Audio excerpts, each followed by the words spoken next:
आज 10th class का हिंदी को पढ़ाने जा रहा हूँ। एक बीच की हत्या कविता है। कविता को बताने जो कविता टोटल 12 कविता होते हैं। 12 कविता में एक बीच की हत्या को मैं बताने जा रहा हूँ। देखिए, एक बीच की हत्या है। इसके कवि कौन होगी? ये तो कुंवर नारायण। एक बीच की हत्या के कवि कौन होगी? कुंवर नारायण। ये क्वेश्चन को घुमा के पूछता है, कुंवर नारायण जी के द्वारा कौन सी कविता लिखी गई है? एक वृक्ष की हत्या। एक वृक्ष की हत्या। ये कुंवर नारायण जी है। कुंवर नारायण जी, तो कुंवर नारायण जी के द्वारा लिखा गया है एक वृक्ष की हत्या। एक वृक्ष की हत्या किनके द्वारा लिखा गया है? कुंवर नारायण जी के द्वारा। एक कविता जो भी मतलब जिसके पास किताब है वो किताब रखिए अपने पास। कविता का जो कवि का है अर्थ वो समझाएंगे। बाकी कविता है ये, इसका अर्थ समझाएंगे तो इसको बोर्ड पर लिखने में बहुत वक्त लग जाएगा, समय लग जाएगा। तो पढ़ते जाएंगे। आप लोग किताब अपने पास रखिए, एक लाइन बारी बारी में लेते चलिएगा। खाली जो बोर्ड पर लिखा हो ये समझा देंगे, बाकी इसका अर्थ समझाने वक्त किताब में मिलते चलिएगा। तो देखिए फिर से, एक बीच की हत्या के कवि हो गए कुंवर नारायण। और कुंवर नारायण का जन्म हो गया 19 सितंबर 1927 ईस्वी में। 19 सितंबर 1927 ईस्वी में जन्म हुआ था कुंवर नारायण का। कुंवर नारायण का जन्म कब हुआ है? 19 सितंबर 1927। 19 सितंबर 1927 ईस्वी में इनका जन्म हुआ था। कहाँ हुआ था? लखनऊ उत्तर प्रदेश। कुंवर नारायण का जन्म कहाँ हुआ है? लखनऊ उत्तर प्रदेश। लखनऊ उत्तर प्रदेश। लखनऊ उत्तर प्रदेश किस कवि का जन्म हुआ है? कुंवर नारायण का। अभी कुंवर नारायण का ये ना। कविता लिखने की शुरुआत 1950 के आसपास से किए थे। कविता लिखने की शुरुआत कब से किए थे? 1950 के आसपास। हाँ, 1950 के आसपास कविता लिखने की शुरुआत किए थे। कौन? कुंवर नारायण। अब बहुत सारे इनके कृतियाँ भी है, रचनाकार भी है, बहुत सारे कविता हैं रचना किए हैं। तो रचनाएं के बारे में पढ़ेंगे, वो भी उससे भी एग्जाम में परीक्षा में पूछे जाते हैं। तो देखो, कुंवर नारायण के द्वारा बहुत सारे रचना किए हैं। वो पहला रचना देखो, ये क्या है? चक्रव्यूह। तो बोले चक्रव्यूह किन की रचना है? कुंवर नारायण। कुंवर नारायण का रचना इनमें से कौन है? तो ए बी सी रहेगा, डी में इनमें से सभी मारेंगे। तो चक्रव्यूह किन की रचना है? कुंवर नारायण का। परिवेश किन की रचना है? कुंवर नारायण का। हम तुम किन की रचना है? कुंवर नारायण। अपने सामने किन की रचना है? कुंवर नारायण का। कोई दूसरा नहीं किन की रचना है? कुंवर नारायण का। इन दिनों किन की रचना है? कुंवर नारायण जी का। इन दिनों क्या है? तो काव्य संग्रह। ऐसे भी पूछा जाता है कि इन दिनों क्या है? तो काव्य संग्रह। आप पूछ देगा काव्य संग्रह इनमें से कौन है? तो इन दिनों है। 1 2 3 4 को ऑप्शन रहेगा। पूछ रहा काव्य संग्रह कौन है? तो इन दिनों क्या है? काव्य संग्रह। इन दिनों किनके द्वारा लिखा गया है? कुंवर नारायण। कुंवर नारायण जी के द्वारा। आत्मजय किनके द्वारा लिखा गया है? कुंवर नारायण। आत्मजय का क्या है? तो प्रबंधन काव्य है। प्रबंधन काव्य है। फिर आगे देखते हैं। आंकड़ों के आसपास किनके द्वारा लिखा गया है? कुंवर नारायण जी के द्वारा। आंकड़ों के आसपास क्या है? तो कहानी संग्रह। ये परीक्षा में पूछा हुआ है। तो परीक्षा में ये सब नया नया क्वेश्चन पूछते हैं, बना के क्वेश्चन पूछा जाता है। कवि परिचय बहुत सारा पूछे जाते हैं। तो फाइनल एग्जाम में चाहते हैं कि नंबर नहीं छूटे, कविता से हो या कहानी हो, तो कवि परिचय भी याद रखना पड़ेगा, डेट उट भी याद रखना पड़ेगा। तो आंकड़ों के आसपास क्या है? तो कहानी संग्रह। आंकड़ों के आसपास इनके द्वारा लिखा गया है? कुंवर नारायण जी के द्वारा लिखा गया है। और कुंवर नारायण जी के द्वारा कौन सी कविता लिखी गई है? एक वृक्ष की हत्या। एक वृक्ष की हत्या। आज से पहले किनके द्वारा लिखा गया है? कुंवर नारायण जी के द्वारा लिखा गया रचना है। ये क्या है? समीक्षा है। समीक्षा। आज से पहले क्या है? समीक्षा है। आगे बढ़ते हैं। मेरे साक्षात्कार, ये क्या है? तो साक्षात्कार है। किनके द्वारा लिखा गया है? कुंवर नारायण जी के द्वारा लिखा गया है। इनको पुरस्कार से सम्मानित किया गया, अनेक सारे पुरस्कार से सम्मानित किया गया है। तो कौन कौन सा पुरस्कार है? तो पूछ दिया जाएगा कि कुंवर नारायण जी के द्वारा कौन सा पुरस्कार से सम्मानित किया गया था? साहित्य अकादमी पुरस्कार। आओ बाकी 200 डबल रहेगा, 200 में नहीं मारेंगे। साहित्य अकादमी पुरस्कार में देखो, हाँ,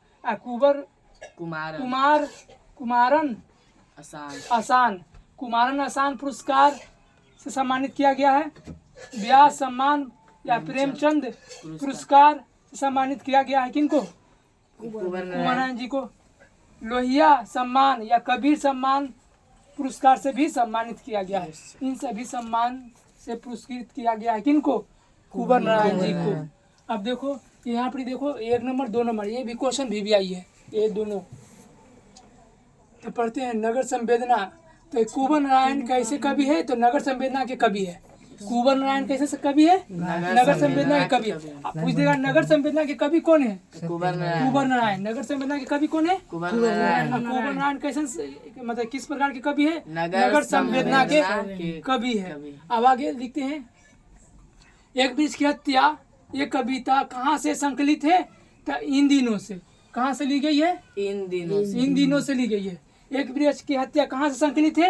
इन दिनों से। इन दिनों से कविता, कौन सी कविता संकलित है? तो एक वृक्ष की हत्या। ये क्वेश्चन भी दिया, ये फाइनल एग्जाम में भी पूछ चुका है। एक वृक्ष की हत्या कहाँ से संकलित है? इन दिनों से। इन दिनों से कौन सी कविता संकलित है? एक वृक्ष की हत्या। जैसे भी घुमावे उसे जवाब दे देंगे।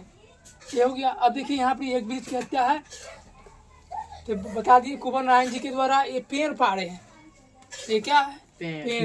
पेड़ के माध्यम से समझाया जा रहा है इस कविता में। तो कविता कोई लाइन बाय लाइन बोर्ड पर नहीं उतारा हुआ है, किताब से मिलाएंगे। आप लोग अपना किताब खोलिए और लाइन बाय लाइन किताब से मिलते चलिएगा। तो ये पेड़ पाड़े है, ये कवि का घर है, ये कवि का घर है और ये पेड़ का सूखी डाल है। सूखी डाल को इस कविता में राइफल की संज्ञा दी गई है। सूखी डाल को किसकी संज्ञा दी गई है? राइफल। हाँ, तो ये पूछा जाएगा कि एक वृक्ष की हत्या में सूखी डाल को किसकी संज्ञा दी गई है? राइफल की संज्ञा। एक वृक्ष की हत्या में ये फूलपतिदार को किसी संज्ञा दी गई है? पगड़ी की पगड़ी की संज्ञा दी गई है। एक वृक्ष की हत्या में पगड़ी की संज्ञा किसको दी गई है? फूलपतिदार को। फूलपतिदार की डहरी है, डाल है उसको। एक वृक्ष की हत्या में राइफल की संज्ञा किसको दी गई है? संज्ञा मतलब नाम सूखी डाल को। एक वृक्ष की हत्या में सूखी डाल को किसकी संज्ञा दी गई है? राइफल की संज्ञा। कभी घर के दरवाजे पर कौन तैनात रहता था? तो वृक्ष। और कौन सा वृक्ष? बूढ़ा चौकीदार वृक्ष।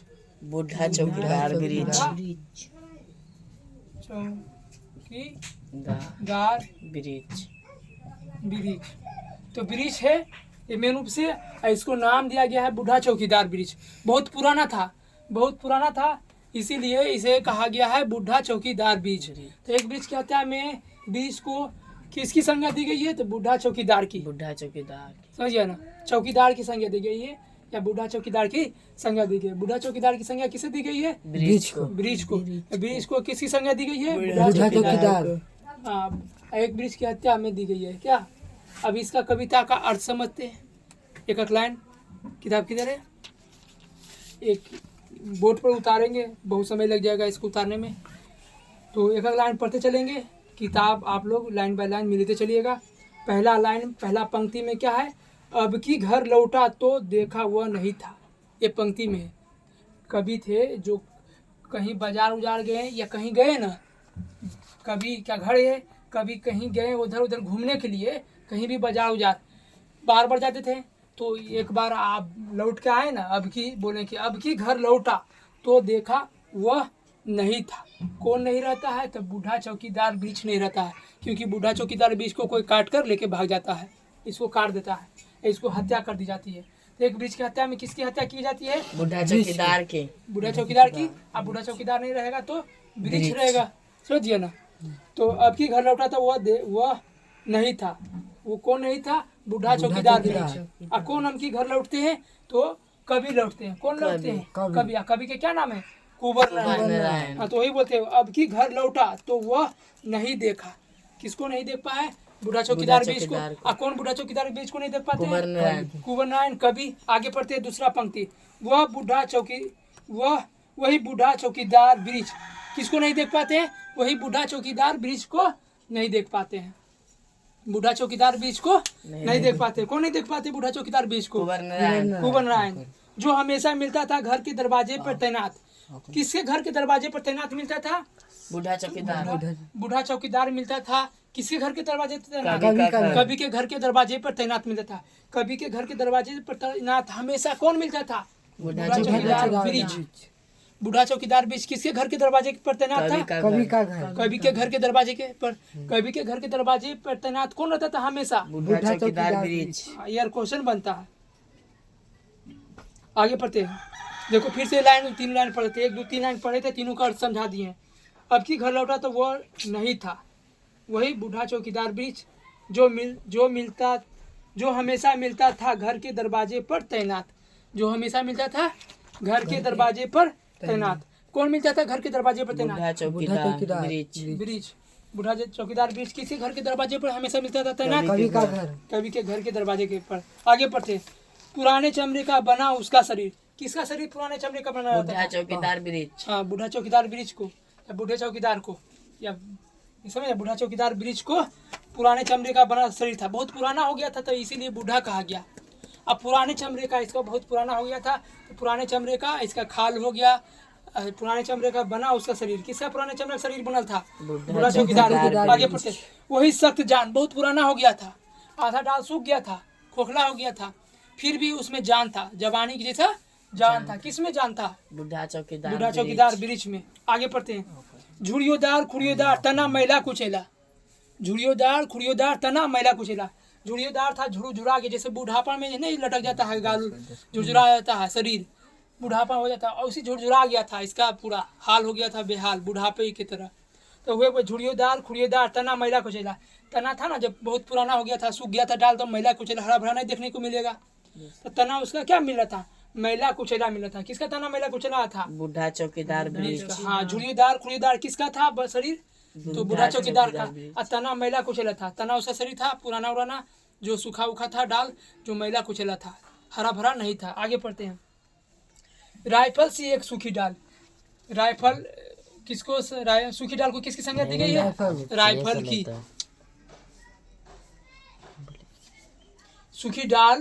सूखी डाल को किसकी संज्ञा दी गई है? राइफल की। राइफल की संज्ञा दी गई है ना। आगे पढ़ते हैं। एक पगड़ी फूल पत्तीदार। एक पगड़ी फूल पत्तीदार। फूल पत्तीदार को किसकी संज्ञा दी गई है? पगड़ी को। तो ये हरा भरा को फूल पत्तीदार कहा गया और उसको संज्ञा दी गई है पगड़ी को, और सूखी डाल को राइफल की संज्ञा दी गई है। आगे पढ़ते हैं। पाँव में फटा पुराना जूता। बहुत पुराना हो गया था ना, तो पपरा उखड़ता था ना, उसी कहा गया पाँव में फटा पुराना जूता है। फटा उठा चरचरा कर अथी चदरा उखड़ रहा था पेन का, तो वही बताया जाए। पाँव में फटा पुराना जूता। कौन पहना हुआ था पाँव में फटा पुराना जूता? बूढ़ा चौकीदार ब्रिज। बूढ़ा चौकीदार ब्रिज वो ब्रिज है जो चौकीदार के काम करता है। उसके सिर पर पगड़ी है, हाथों में क्या राइफल है, और पैरों में फटा पुराना क्या है? जूता है। पैरों में फटा पुराना किसके पास जूता है? बूढ़ा चौकीदार। आगे पढ़ते हैं। पाँव में फटा पुराना जूता। चरमराता लेकिन अखर बल बूता। आंधी तूफान में चरमरा कर हिल डोल के रह जाता, लेकिन अपने बल पर अखर बल बूता पर खड़ा रहता। जैसे नहीं बोलता कोई उसमें जर्जरी में जान नहीं है, ताकत नहीं है, इतना चिल्ला रहा कि हमें जो कहिए नहीं, जो फरिया लो, ऐसे नहीं कहता है। तो उसी प्रकार से आंधी तूफान में एकदम हिल डोल कर चरमरा कर रह जाता, मगर फेंकाता था नहीं उखड़ कर। समझ गया ना? चरमराता लेकिन अखर बल बूता, अपने अखर पर दम पर खड़ा रहता था। कौन? बूढ़ा चौकीदार ब्रिज। आगे पढ़ते हैं। धूप में बारिश में, गर्मी में सर्दी में, हमेशा चौकन्ना अपनी खाकी वर्दी में। धूप में बारिश में, यहाँ धूप में बारिश में, गर्मी में सर्दी में, हमेशा चौकन्ना अपनी खाकी वर्दी में। ये इसका अर्थ बताते हैं। तो कवि कह रहे हैं कि बूढ़ा चौकीदार ब्रिज है जो सिपाही की तरह, चौकीदार की तरह तैनात रहता था, हमारे गांव की, हमारे घर की रखवाली करता है। हमारे गांव के, हमारे घर की रखवाली करता है। कैसा कैसा किस तरह से रखवाली करता है? तो धूप हो या बारिश हो या गर्मी हो या सर्दी हो, हमेशा तैयार रहता था, हमेशा चौकन्ना रहता, अपनी खाकी वर्दी पहन कर तैयार रहता था। न कि बारिश पड़ा था, जैसे ओरिजिनल जो भी रहता चौकीदार, बारिश पड़ता था चलो छाता लगा लेता है या घर में घुस जाता है, पर ये बेचारा छाता उता कुछ नहीं लगाता था। बारिश हो या गर्मी हो या धूप हो या सर्दी हो, कैसा भी मौसम हो, हर मौसम में हमेशा तैनात रहता था। घर के दरवाजे पर चौकीदार, वफादार चौकीदार तैयार रहता था, कभी के घर की रक्षा करने के लिए तैयार रहता था। तो धूप हो, बारिश हो, गर्मी हो, सर्दी हो, हमेशा चौकन्ना रहता अपनी खाकी वर्दी में। कौन रहता था अपने खाकी वर्दी में हमेशा चौकन्ना? बूढ़ा चौकीदार ब्रिज। हाँ, किसकी घर की रक्षा करता था? कवि का के घर का रक्षा। आगे पढ़ते हैं। दूर से ही ललकारता कौन।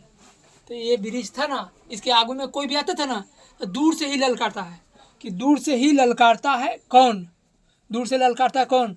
तो कभी बोलते थे मैं, जवाब देता है दोस्त।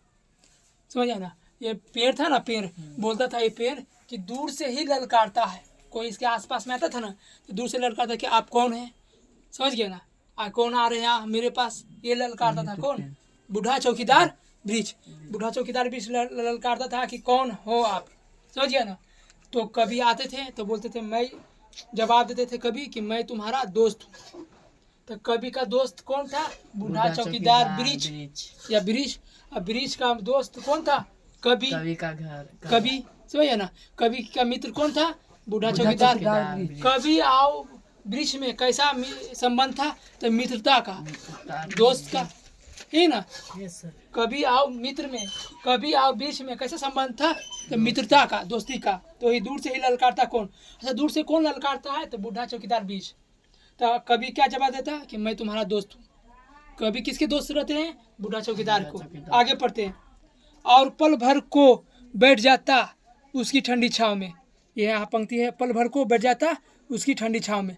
कभी कहते थे कि कहीं से थका हारा आते थे ना, कहीं से थका हारा आते थे तो इतना ललकारता था, तब कहते थे मैं तुम्हारा दोस्त हूँ। और इसके थकान उकान मेरा रहता था, धूप वूप से आते थे तो, और पल भर को बैठ जाता उसकी ठंडी छाँव में, कुछ देरी के लिए ठंडी छाँव में, इसके ठंडी छाँव में। तो पल भर के लिए बैठ जाते थे कभी किसकी ठंडी छाँव में, बूढ़ा चौकीदार के बीच के छाँव में।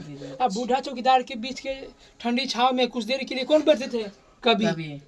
ये हो गया। आगे पढ़ते हैं, दरअसल शुरू से ही था हमारे अंदेशों में कि कहीं एक जानी दुश्मन इसे काट न दे।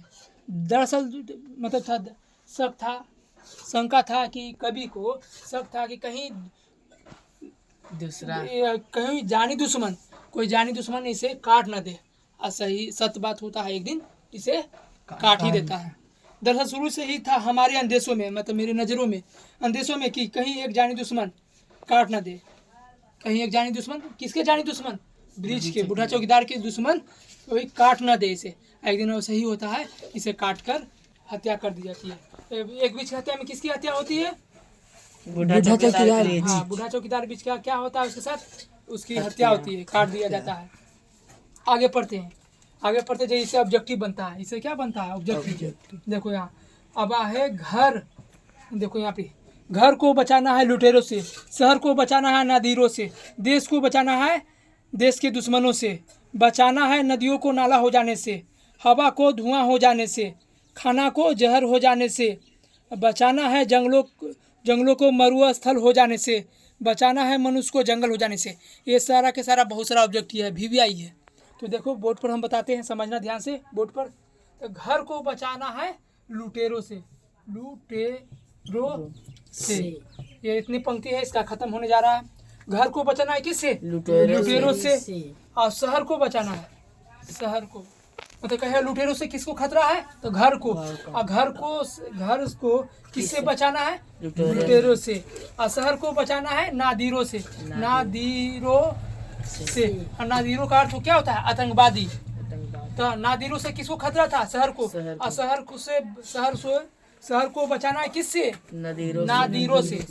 आगे बढ़ते हैं, देश को बचाना है, देश को बचाना है देश के दुश्मनों से, देश के दुश्मनों से।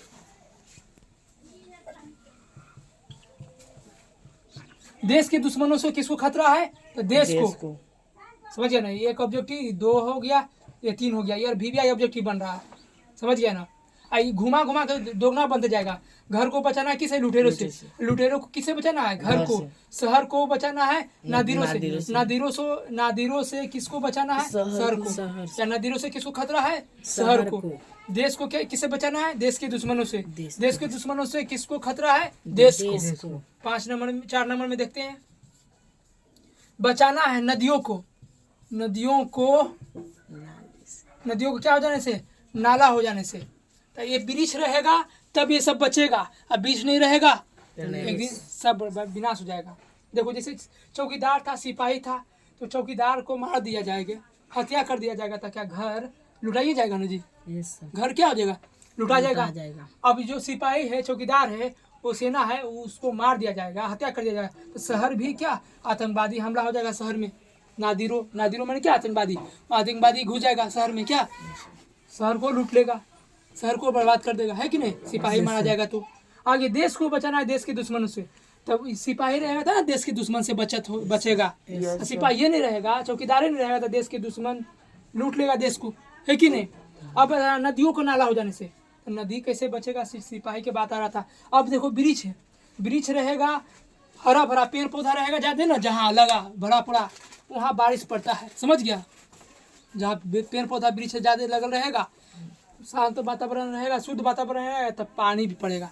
अब पानी नहीं पड़ेगा तो कि नदी क्या हो जाएगा, नाला। तो पेड़ पौधा रहेगा तभी शांत वातावरण रहेगा, शुद्ध वातावरण रहेगा, शुद्ध ऑक्सीजन देगा, समझ गया ना। तो यही बताया, नदियों को नाला हो जाने से बचाना। पेड़ पौधा नहीं रहेगा तो नदी एक दिन क्या हो जाएगा, नाला।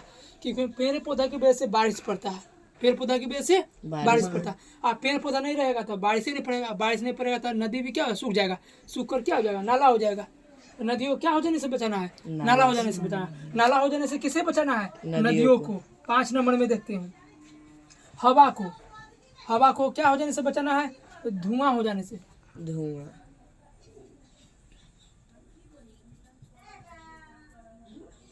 धुआं हो जाने से हवा को क्या हो जाने से बचाना है, हाँ। तो ऑब्जेक्टिव बनता है, धुआं हो जाने से किसे बचाना है, हवा को किसे बचाना है, धुआं हो जाने से किसको खतरा है, हवा को। जैसे भी क्वेश्चन बने 6 नंबर में, खाना को, खाने को या खाना को जहर हो जाने से बचाना है। देखो हवा खराब हो जाएगा तो खाना भी धुआं हो जाएगा। जैसे एक रूम में चाहे चूल्हा पर रख दो, खाना को धुआं हो जाता है ना, तो अच्छा लगेगा खाना का। तो उसी हवा ही दूषित हो जाएगा, तो खाना भी, पानी भी सब दूषित हो जाएगा, सब खराब हो जाएगा। तो हवा दूषित हो गया तो समझो सब दूषित हो गया। तो खाना को जहर हो जाने से बचाना है। तो पेड़ पौधा रहेगा तो ना शुद्ध हवा देगा जी। ये पेड़ होता है ना जी, कार्बन डाइऑक्साइड ग्रहण करता है, ऑक्सीजन को छोड़ता है। कार्बन डाइऑक्साइड ग्रहण करता है, ऑक्सीजन छोड़ता है, तो शुद्ध हवा को छोड़ता है कौन, पेड़ पौधा, समझ गया ना, पेड़ पौधा। तो इसे पेड़ को बचाना है, तब तो शुद्ध हवा रहेगा। तो हवा भी क्या हो जाएगा, धुआं हो जाएगा, और धुआं हो जाएगा तो खाना भी क्या हो जाएगा, जहर। तो इससे सब जुड़ा हुआ है वृक्ष से। तो एग्जाम्पल दिया जा रहा है, पेड़ के बहाने बताया जा रहा है, समझ गया। पर्यावरण को भी बचाना है, पर्यावरण बचेगा, पेड़ बचेगा तब मनुष्य भी बचेगा, मनुष्य की सभ्यता बचेगा, पर्यावरण बचेगा, है कि नहीं। खाना हो गया, खाना को जहर जाने से बचाना है। 7 नंबर में देखते हैं, जंगल हो जाने से किसे बचाना है, जंगल हो जाने से मरुथल को बचाना है। मरुथल जंगल हो जाएगा, मतलब तब इसे मरुथल होता है ना, खाली खेत ही खेत जनाएगा, खाली बालू ही बालू, रेत ही रेत जनाएगा। तो जंगल रहेगा, बीच पेड़ पौधा रहेगा, तब तो हवा उवा उससे शुद्ध आएगा। तो क्या हो जाएगा, शमशान घाट की तरफ मरुथल हो जाएगा, एकदम खाली पड़ती जनाएगा। जंगल हो जाने से किसको बचाना है, मरुथल। हाँ, मरुथल हो जाना है। मरुथल हो जाने से किसको बचाना है, जंगल को। 8वां नंबर मनुष्य, मेन मनुष्य से जुड़ा हुआ है। मनुष्य को क्या हो जाने से बचाना है, जंगल हो जाने से। जंगल का कोई वैल्यू नहीं होता है, जंगल एकदम मतलब कोई कुछ नहीं होता है, जंगल में कोई नहीं जाना चाहता है। तो मनुष्य एक दिन क्या जंगल हो जाएगा, बेकार हो जाएगा, उसको कोई कुछ नहीं होगा, एक दिन बर्बाद हो जाएगा। किस लिए बर्बाद हो जाएगा, जब पेड़ नहीं रहेगा तब। पेड़ पौधा हमें लगाना चाहिए। तो मनुष्य को क्या हो जाने से बचाना है, जंगल हो जाने से बचाना है। यही कविता का अर्थ था कि घर को बचाना है लुटेरों से, शहर को बचाना है नादिरों से, देश को बचाना है देश के दुश्मनों से, नदियों को नाला हो जाने से बचाना है, हवा को धुआं हो जाने से बचाना है, खाना को जहर हो जाने से बचाना है, जंगल को मरुथल हो जाने से बचाना है, मनुष्य को जंगल हो जाने से बचाना है। इसका ऑब्जेक्टिव भी गाइड से अभी रिविजन करते हैं, थोड़ा सा मेन फेन से देख लेते हैं। एक वृक्ष की हत्या क्या है, कवि कौन है, कुंवर नारायण। एक वृक्ष की हत्या के कवि कौन है, कुंवर नारायण। कुंवर नारायण का जन्म कब हुआ है, 19 सितंबर 1927। उनका जन्म कहाँ हुआ, लखनऊ उत्तर प्रदेश में। कविता लिखने की शुरुआत कब से की थी, 1950 ईस्वी में आसपास। इनकी रचनाएं बहुत सारा है, चक्रव्यूह, परिवेश, हम तुम, अपने सामने कोई दूसरा नहीं, इन दिनों क्या है, तो काव्य संग्रह भी है, आत्मजय, ये क्या है, तो प्रबंध काव्य है। किनके द्वारा लिखा गया ये सब, तो कुंवर नारायण जी के द्वारा। आंकड़ों के आसपास किनके द्वारा लिखा गया है, तो कुंवर नारायण जी के द्वारा। आंकड़ों के आसपास क्या है, कहानी संग्रह। आज से पहले क्या है तो समीक्षा है। और किन के द्वारा लिखा गया है? कुंवर नारायण जी के द्वारा। मेरे साक्षात्कार है, ये क्या है तो साक्षात्कार है, किन के द्वारा लिखा गया है? कुंवर नारायण द्वारा। इनके पुरस्कार से सम्मानित किया गया है। साहित्य अकादमी पुरस्कार, कुमारन आसान पुरस्कार, या व्यास सम्मान, या प्रेमचंद सम्मान पुरस्कार, लोहिया सम्मान, या कबीर सम्मान पुरस्कार, इन सभी से सम्मानित किया गया है। किनको? कुंवर नारायण जी को। उसके बाद आगे पढ़ते हैं। एक बीच की हत्या में सूखी डाल को किसकी संज्ञा दी गई है? राइफल की संज्ञा दी गई है। और फूलपत्तीदार को किसकी संज्ञा दी गई? पगड़ी। कवि के घर के दरवाजे पर कौन तैनात रहता था? बूढ़ा चौकीदार ब्रिज। बूढ़ा चौकीदार ब्रिज। अच्छा, कवि के अंदेशों में, मतलब कवि सोच रहे थे कि कभी कोई इसके जानी दुश्मन काट ना दे। किसको काटने की बात करते हैं? बूढ़ा चौकीदार ब्रिज को। किसके अंदेशों में था कि कभी जानी दुश्मन इसे काट ना दे? कवि के अंदेशों में।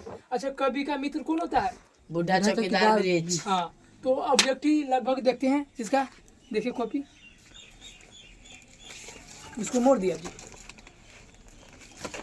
लगभग ऑब्जेक्टिव देख लेंगे तब पूरा एकदम बढ़िया साथ हो जाएगा। समझ गया? हाँ, जल्दी जल्दी 5 मिनट में ख़त्म करते हैं, कोई दिक्कत नहीं। हमें फोटो क्लियर सामने रखना। कुंवर नारायण ने बूढ़ा चौकीदार किसे कहा है? ब्रिज को। कुंवर नारायण ने बूढ़ा चौकीदार किसे कहा?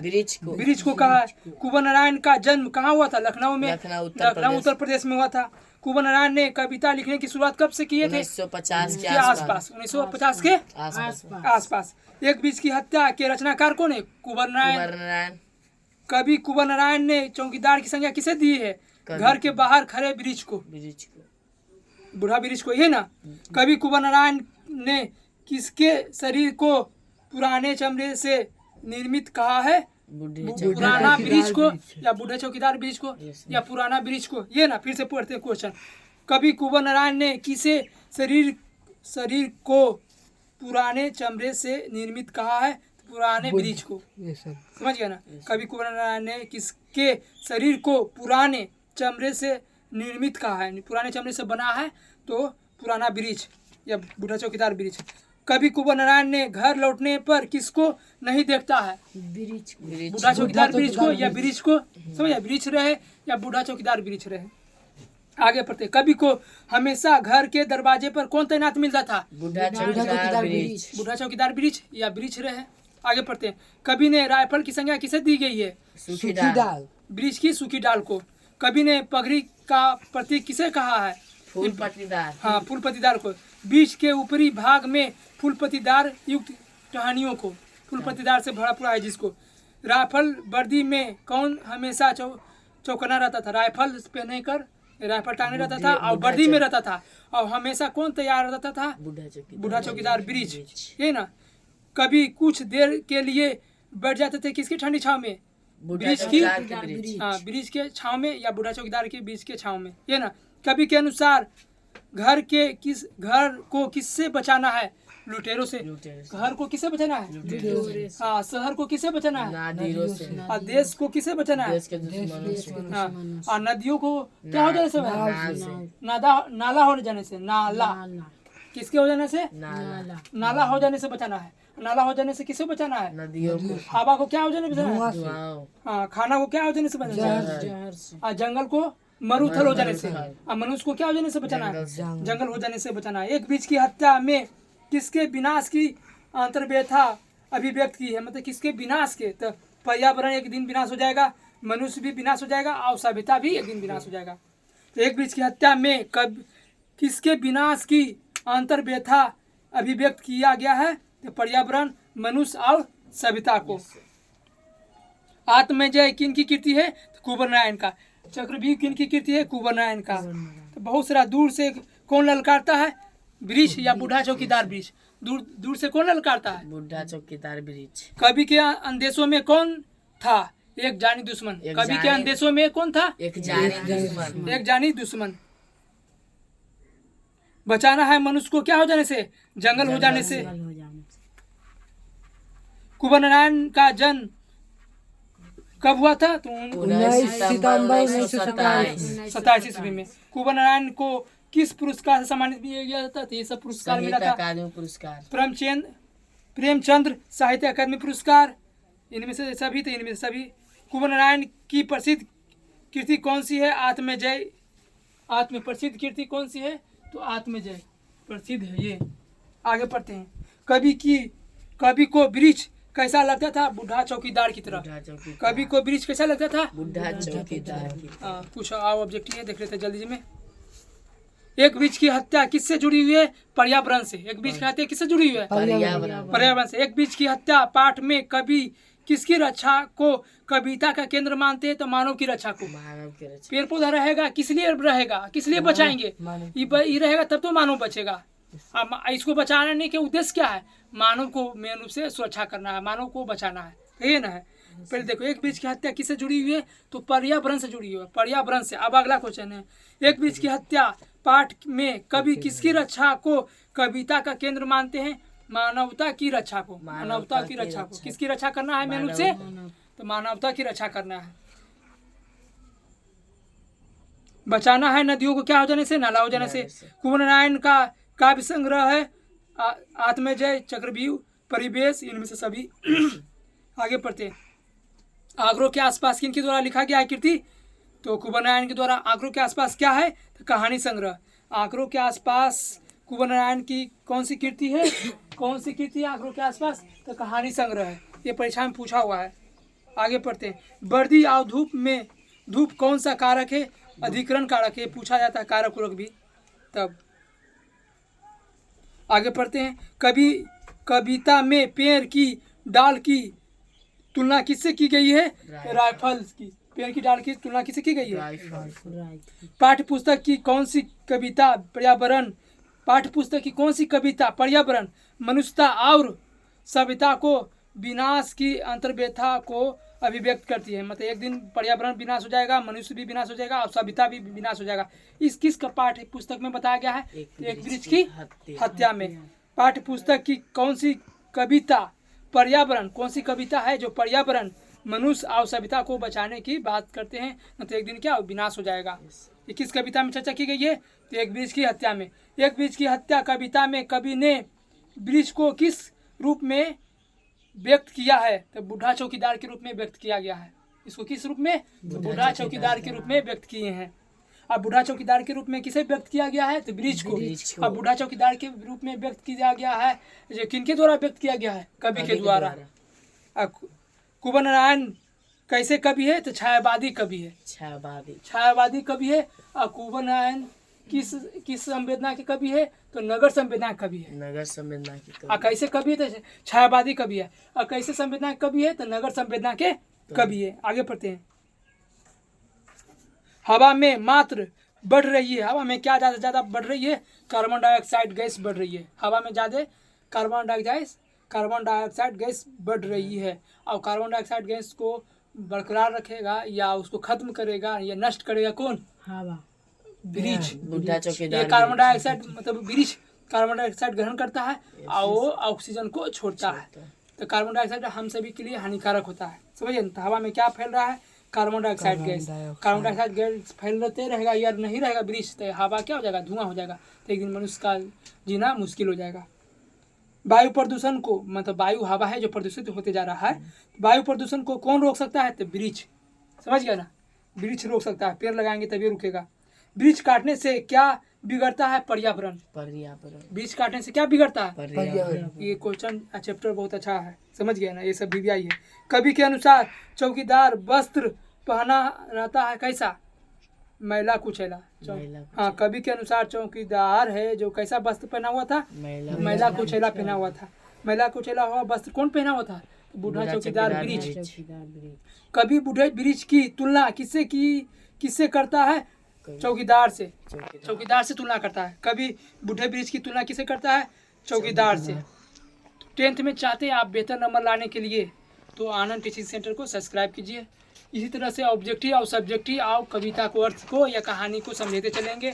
संस्कृत हो, हिंदी हो या सामाजिक विज्ञान हो या अनेक चैप्टर हो, विस्तार से समझा देंगे और उसको ऑब्जेक्टिव सब्जेक्टिव को अपलोड करते चल जाएंगे।